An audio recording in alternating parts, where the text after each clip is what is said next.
Wait. To properly tell the story, you have to go back. All the way back to February of 2025, when I went to Florida to go to some teacher workshops I had heard about. Come to find out, there were thousands of high school students here to compete in dozens of contests. Then I thought, what if next year I brought some Steel Canyon students to do that? Well, they'd never go for that, right? Florida? Okay. Florida greeted us with open arms. But after surviving a Gulf thunderstorm, we got to work.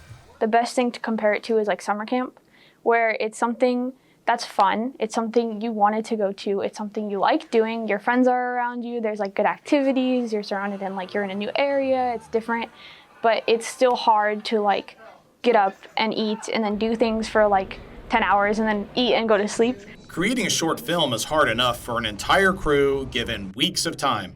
But we found out it's a little bit harder when you're given 8 hours and a crew of less than half a dozen. We knew it was going to be challenging, but we didn't think it was going to be as hard as it was because the 8 hours went by so fast. It was really stressful because every moment you spent thinking of a cool shot or a nice idea was less time you'd have to shoot that idea or shoot that nice shot. We broke the students up into 2 teams. One crew stayed at the hotel to shoot an action short. The other one went to the historic city of Ybor to shoot a documentary film. We went to a farmer's market and we were like, oh my gosh, there's just a sea of people. Who do we even begin to talk to? And we talked to a vendor who knew a person who knew a person who had a friend who knew a person, and eventually that led us to the DJ of the farmer's market, and he gave us a whole bunch of history on the topic that we were covering.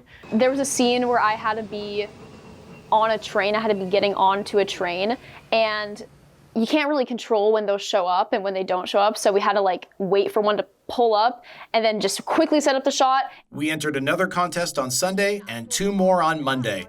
To put it mildly, the students were busy. Almost no downtime. It was just go, go, go, go, go, but it wasn't monotonous.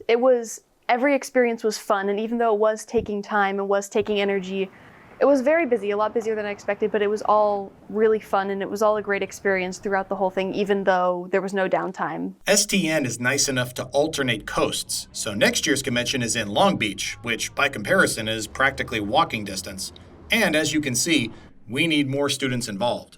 It was kind of crazy, but I had a lot of fun, going to a different state to compete for something that we all like to do. It was one of the most stressful things that ever happened in my life, but you know what? Hitting that red button in the end made it all worth it. We're just constantly laughing the entire time, and I think that honestly took the stress of the trip off our shoulders. As I think back to the amazing opportunity, I'm thinking, I don't even think it was real. That was my first time flying.